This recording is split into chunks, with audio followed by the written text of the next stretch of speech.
In a world where millions are starving, America has become the breadbasket as well as the arsenal of democracy. Our farmlands and ranges must produce more food than ever before to supply our own needs and to help our fighting allies. In spite of record-breaking farm production, food requirements are mounting even faster, for American food is being used to defeat the Axis and shorten the war. Americans not in the armed forces will get less of the common foods to which they are accustomed, but by rationing, by sharing what we have, and by using our food supply wisely, our nation at war can still support a healthy, active people. Today, in the great human laboratory of England, the principles of nutrition are being conclusively proven. The subject of this great wartime experiment in food are not white mice or guinea pigs, but human beings fighting for their lives. The average English family has learned the value of food through years of wartime scarcity. Cheese and eggs have been rationed, and the supply of butter is limited to 2 ounces a week. But the English have learned to substitute. Vitamin preparations developed in the laboratory are added to some foods, such as margarine, to enrich the vitamin content. Foods such as the English wheatmeal loaf, dried peas, beans, and cereals have been recognized as nerve conditioners at a time when iron nerves are needed most. Vitamin B foods supply physical energy not only for those in combat duties, but also for English industrial workers who are turning out the weapons of war with the enemy only 20 miles away. Desk workers, also under strain, need energy foods too. Vitamin D foods such as margarine, herring, and sardines are widely used by adults in England. Cod liver oil and milk are distributed in special rations for children only. Imported fruits and vegetables are seldom seen in English markets, but fresh vegetables are grown in victory gardens everywhere.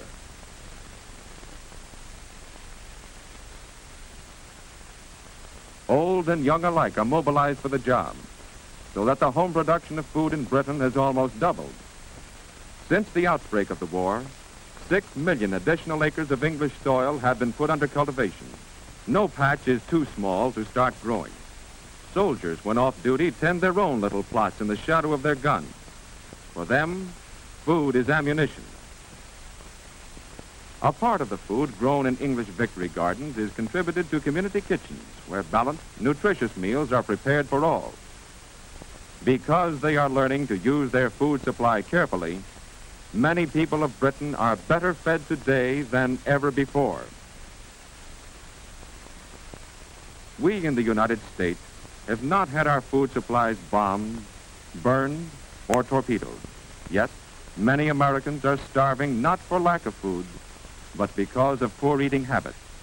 In this restaurant, patrons could order nutritious food, but too many don't. Same today, miss? Yeah, I guess so.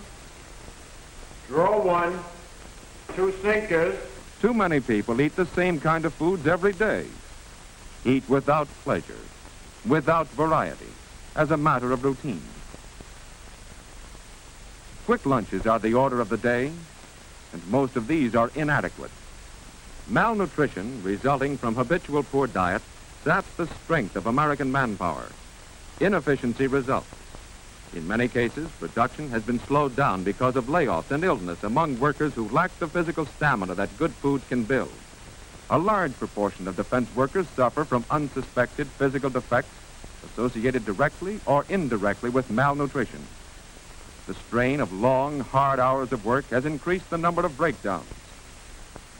In Army induction centers all over the nation, examining doctors found rejectees starved for the foods to give them the steady nerve, the clear eye, the strength of bone and muscle to fight and win a war. Today, through the work of government and other agencies, millions of American workers are learning the simple facts of proper diet in a nationwide nutrition program. Dr. Thomas Parent, Surgeon General of the United States Public Health Service. Good nutrition and good health are inseparable. No one can do his full part in the war effort without good health. Realizing this fact, government agencies have joined in a national nutrition program and are working with your state, county, and city nutrition committees in their attack on local nutrition problems. You can help just by helping yourself to the right food. Make a real effort to choose a nutritious diet every day. To do this, every citizen should have a down-to-earth working knowledge of modern nutrition. Resolve now to study the daily nutritive requirements recommended by the National Nutrition Program. Study, too, the nutritive values of the many foods now available. You can be well nourished by planning your daily diet carefully, by using wisely the many nutritious unrationed foods, and by using your full share of ration foods. Every one of us must do this, for today we have no choice. War demands that no one waste food. War demands that we use the good foods available to us to build an armor of health. Appetite alone is not a safe guide to good nutrition. To teach the simple facts of good eating, public nutrition classes have been set up in churches, schools, and factories. With wise planning, good meals can be had at low cost. American women are learning how to prepare foods with greatest economy, with least waste of vitamin content, and how to substitute the foods we have for the foods we can't get. Above all, experts on food emphasize the importance of balanced diet, in which variety is essential.